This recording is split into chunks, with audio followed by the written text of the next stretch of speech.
Hey everybody, welcome back to Mark Bell's Power Project podcast, hosted by Mark Bell, co-hosted by Nsima Iang and myself, Andrew Zaragoza. Today we have another Power Bite for you. Just in case you're unaware, a Power Bite is just a shortened clip from a full-length podcast that we really want to draw attention to. Today we're going to share a clip from one of our favorite podcasts that we've ever done. One of the just most amazing guests we've ever had, the one and only Flex Wheeler. And this episode was an emotional roller coaster. We laughed, we cried, we got inspired. And this Power Bite is going to focus solely on the more emotional side of things, where Flex Wheeler explains all of the pain, all of the really just the difficult time that he faced when he had to get his leg amputated. He explains the whole thing of, all the pain he went through and finally all the way down to actually amputating it, and also how he wants to be a voice for other amputees that maybe think that they don't have a way out or they can't live the life, to the fullest. He wants to be that voice. So if you guys feel anything from this episode, check the links down in the podcast show notes, YouTube, Facebook descriptions. Reach out to Flex. Tell him you appreciate this message, and give him a follow. He has an awesome YouTube channel, and just let him know what you guys think. Let him know that this conversation affected you. So without further ado, ladies and gentlemen, please enjoy this Power Bite with the great Flex Wheeler. You had some just crazy things that you went through that were very public. You went through the car accident, and then you went through the thing with your kidneys. And then more recently, I think you had like your leg amputated or something happened with your leg. Excuse me for, I don't know the full story on what happened to your leg. What did happen with your leg? So, it's a DVT, deep vein thrombosis. I had been dealing with it for probably about 2 years before I lost my leg. Incredible pain, and it continued to get worse. I still travel all around the world, and there would be some times where I couldn't even walk through an airport. I would just stop and I'd be in tears. I was going out every specialist. I live here in Henderson, Vegas, Nevada, and I went to every specialist you could think of. I have some pretty incredible friends who would introduce me to some of the greatest doctors, and I'm going to all of them, and nothing's getting better. I even went to the emergency room a couple of times over the years, and they would like, oh, you pulled a muscle. They put my leg in a cast. They put in a splint, and I'm like, you guys are idiots. I've torn muscles before. This ain't a damn torn muscle. What hurts specifically, like your foot or your calf or your shin or something? So to explain it to you, and what was happening is it's a lactic acid like burn. So when you're training and your butt muscle starts burning, normally you stop, right? Because it gets too much. Well, that's what would happen when I'm walking. Damn. That buildup, and it would burn, but it wouldn't go away. Oh. And when I stopped walking, it'd take about 20 minutes for it to subside. That's a long time to the point it breaks you. So what truly was happening was the blood flow was being cut off. So imagine, your muscles as a lactic acid buildup. They're starving for more oxygen, for more blood. Well, my complete lower, below my calf, below my knee was being cut off from blood supply. So that buildup was getting greater and greater and greater because there was no blood flow. We didn't know what was going on. To fast forward, long story short, I got very upset with my doctor, to say the least. He got extremely upset and said, I just said some choice words. We were very close, and he respected that. And I said, we got to do something more. This is bullshit, man. There's no way in the world that I should be hurting like this. We had tried everything. So he said, let me call in for a ultrasound. I was like, okay. Because I had, everything else, x-rays and all this garbage. And went in for an ultrasound, and geez, like within 5 seconds, the lady found it. And she just stopped and stared at me, probably for like 10 seconds. That's a long time. 10 seconds of silence is a long time. And her eyes got watery. So, me, I'm an emotional person. I look at her and I'm like, my eyes are getting watery. I'm like, what? What is it that you see? And she goes, do you have a staph or something in your leg? Do you have a, artificial, artery or something? I'm like, no.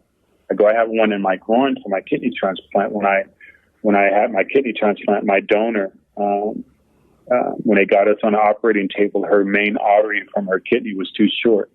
So they had to go into my left quad and take out my main artery to make her artery long enough. And then they replaced it with a plastic stent or graft. So no, I said I had a graft in my groin area, but it goes to my right leg, but I don't have a stent in my calf. She goes, okay. So she kept going, and she literally just started crying. So I started crying. I go, please tell me, what do you see? She goes, I can't. She goes, they can't tell you anything. I'll turn it into the doctor, blah, blah, blah. And when she broke down in tears, so did I. And I just begged her, please, you got to tell me, what do you see? She said, who have you been to? I told her everybody. I told the hospital. She goes, no, that's not possible. Those are some of the greatest hospitals we have here in Henderson. They should have seen it, within seconds ago. Seen what? She goes, either you have a graft in your calf that you don't know about, or I'm looking at the biggest blood clot I've ever seen in my life. Mm. So that got my attention, and she goes, I got to stop. I got to call a SynStat. I got to get the emergency team in here. I go, really, is that bad? She goes, you'll have no idea how bad it is. So I had to wait there an hour, and they came in and did their stuff, and they said, all right, your doctor's going to call you. We're going to go ahead and release you. And I said, okay. She goes, don't worry, he's going to call you. He can explain. I can't tell you no more. So I'm driving home, and I pull up in my garage, and my doctor calls me. And he goes, where are you? In an urgent, voice on it. So just put up my garage. He goes, wow. He goes, Flex, I'm surprised you even made it home. I go, what do you mean by that, man? He goes, it's bad. I go, how bad, man? I'm supposed to be going to the Honor Classic Australia. My flight leaves in 2 days. He goes, Flex, I wouldn't get on that flight if I was you. I'm like, listen, you don't understand my game. They already paid my flight. This is a first-class ticket, so you're talking thousands of dollars. Hotel's already booked. I'm already announced to be there. You don't back out of these situations.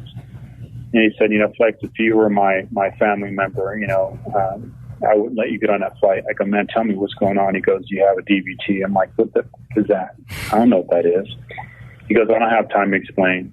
Get down here. I'm going to give you some medication and some blood thinners, and we're going to see if we can break it up. So, again, fast forward, I'm still going to go to Australia. I got to make money. This is what we do, right?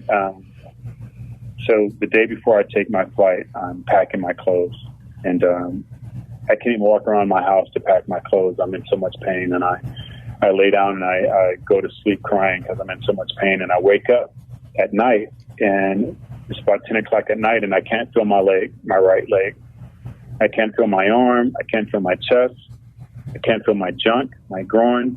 And I remember parts of movies where people say, they couldn't feel their arm and it was a heart attack, I'm like, God dang it. So I called him, my doctor, and I said, hey man, I can't feel my leg, nothing. He goes, get to the hospital now. I'm calling in. They go, why? I go, I've been to these bastards 3 times. They don't know what the freak they're doing. He goes, get there and tell them you got a DVT. I'm like, dude, what is that? He goes, Flex, you don't have time. Just get there. My stupid butt, right? I stop at Burger King before I go because I'm like, I'm going to be there a couple hours. I'm hungry. I want something to eat. So I'm like, at least I'll be full. So anyway, I get there and all that stuff, all crap hits the fan. I get there. My blood pressure is, you're going to think this is crazy, but my blood pressure was 210 over 205. So when I got there, I'm joking. And when I look at my blood pressure, everybody just stops. And more doctors and nurses are walking around, and they're just staring at me. How do you feel? I'm like, my leg hurts. He goes, that's it? I'm like, yeah. He goes, okay. How bad does it hurt? I go, bad enough for a grown man to be crying here in front of you. And I'm like, okay, so, we're going to get you out of pain. So they drug me up, and it just goes downhill from there. Long story short, They put me under, and I don't remember anything else. What I'm telling you now is from everybody telling me. I literally signed a consent that they could put me under because they had to go into my vein and try to do these blood clot busters or whatever. and I was moving around too much because I was in pain. And I guess they put me under, and they were telling one of my family members they still can't do the surgery because I was still moving around. And the doctor was yelling at my family member because she was saying, give him more then, because she was, she went to medical school. And he goes, no, we've given him enough to kill a horse. And it's,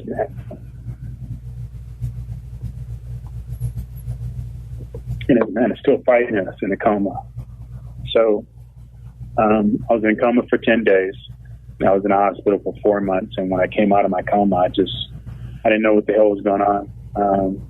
Again, long story short, they done all these surgeries. They thought they saved the leg. Actually, I even put the video on Instagram where the doctor said, I think we salvaged the right leg.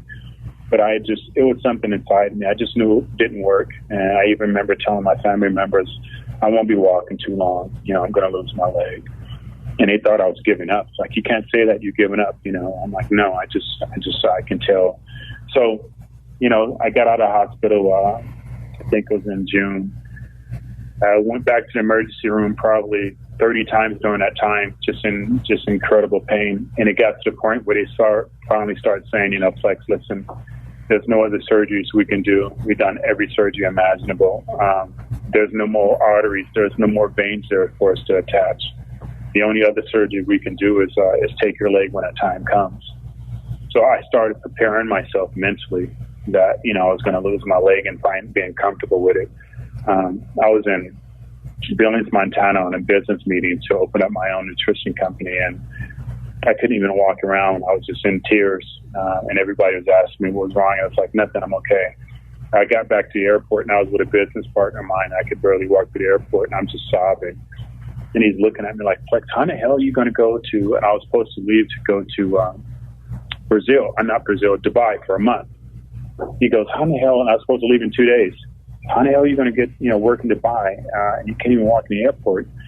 And it came over and I'm like, damn, I'm going to have to cancel. I can't go. And I just made my mind up. I go, man, when I get back home, I'm just going straight to the ER. So I contacted my wife and I said, hey, this is what's going on. I'm just going to go to the ER. She goes, all right, well, when you get there, I'll meet you. Let me know when you land. And when I landed, I told her, hey, listen, I'm on my way to ER. She goes, you know what, Flex, just come home and I'll drive you. Got to the ER, same ER I had been going to, that I was in the hospital for 4 months. And they did an MRI, ultrasound, I'm sorry. And she came back, she just stared at me. She goes, we're at that point in time now.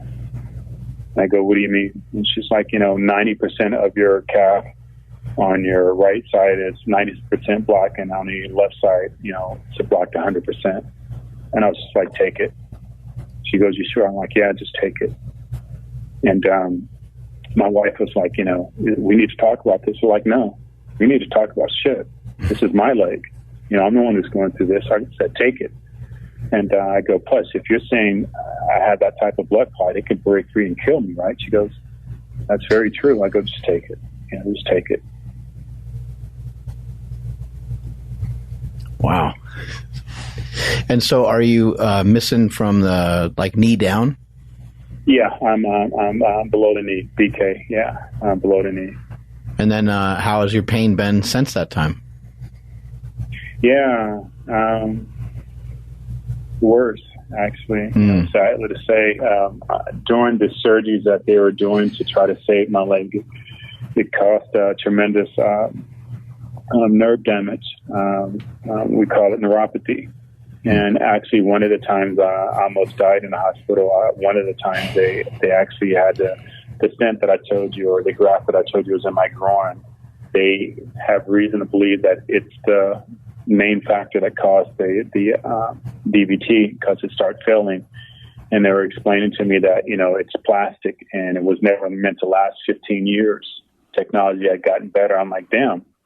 Like, they'll give you a recall on your freaking seatbelt, in a car, but you guys never called me to let me know that, might want to come in and have this damn thing looked at.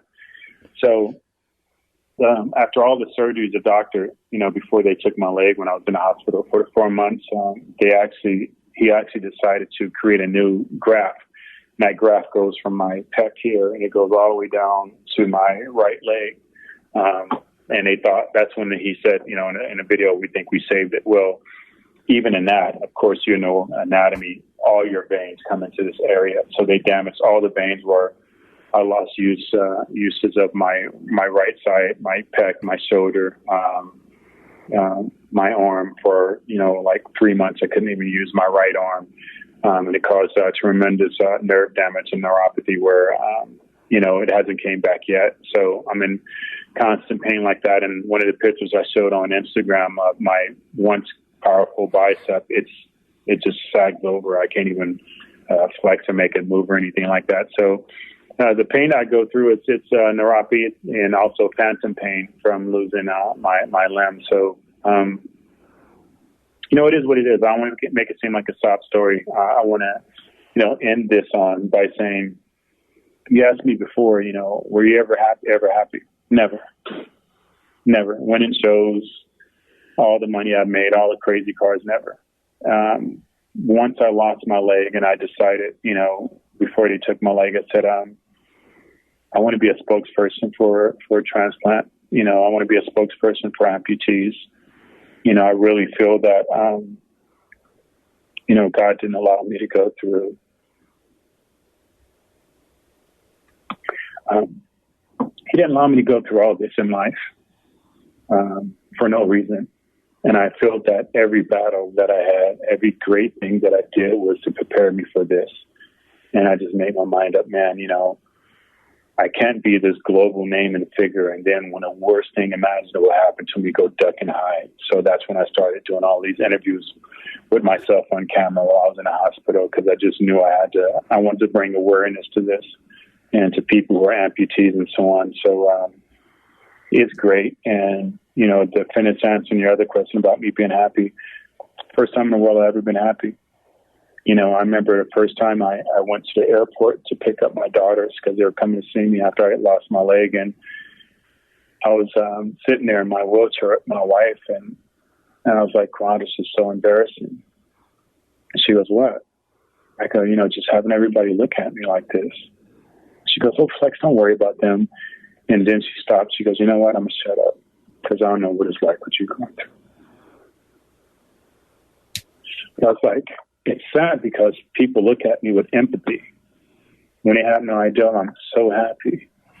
So you might look at all those great pictures and videos of me and like, wow, this dude must be happy. You look at him. I hated myself. And it took for me to lose my leg to find complete and utter happiness. I don't care about what I look like when I go in public. I don't care if I'm sitting straight or standing straight. So it's brought me so much joy and happiness. It's a gift. I think it happened to me, and now I can help people who are in a genre that I could never help before. I think what you brought up is really interesting because, okay, now someone can physically see that you're missing something. So somebody, they may pity that. They may have empathy towards that because they might say, this is all I know is to live this way with two legs. I wonder what it's like to be him. I wonder what it's like to live the way that you're living. But we don't do that enough sometimes when we're thinking about, and I don't mean pity, but we don't put ourselves in people's shoes enough to have good consideration of somebody else's perspective. You mentioning you grew up in the ghetto, and you mentioning you guys didn't have money and you were abused, and all these things. The interactions that maybe you and I have, maybe we come to like a misunderstanding, and maybe from my perspective, I should think, well, maybe that guy's got some shit going on in his life that I just don't know anything about. So I think sometimes it's good to have these recognitions, and with what you have right now, people can clearly see it. And so I think it allows you to be a spokesman for this side of things in a maybe more obvious circumstance. Yeah. When you go through, a lot of my military buddies, they call it dark waters. When you just inhale, it's like being out in the middle of the ocean and it's pitch dark. You feel like that. When you go through really dark times like that, unless you're a complete idiot or not self-aware, I'll take that back from being an idiot. You look at other people and you'll give them space. You'll give them a second look because you don't know what they're going through. again, before we all agreed, all you see of a person is their greatness and what they've done. You have no idea how hard. And so you might feel some type of way because they have this, but you don't know what hell they've been through. So, and that's kind of one of the reasons why I choose to be transparent now. You know, I know some people look at it as a weakness and, you know, oh man, you can never say that as a punk move. I wasn't talking to you. You know what I mean? My message wasn't for you. You know, a lot of people gave me some crap when I went back on Olympia stage because I didn't look like the guy I was before. I'm like, this message wasn't for you. This message, I went back on Olympia stage because I wanted to show people just through the worst unthinkable things, you don't have to stop fighting. You can get up in the morning. And if I can go through everything I've been through and get back on stage with more scars and, you know, having a fight with Freddy Krueger and Jason, you know, if I can get back up on this stage and still try to fight, maybe I can inspire you just to get up. Because sometimes, man, when you're going through depression like I go through, or, you know, when you're suicidal, I've been suicidal all my life and still is, you know, it's just trying to make it through the next second. It's a challenge. And I just want to show people who was in that type of environment, man, we can still keep fighting and try to just be a little bit of a bright light for them. So for everybody who didn't understand the message or don't understand the message that I'm saying now, man, that's great. I'm happy you don't know what I'm talking about, because that means you don't know and you haven't experienced what I've experienced. But for the people who have, yeah, I'm talking to you and you truly understand what I'm talking about.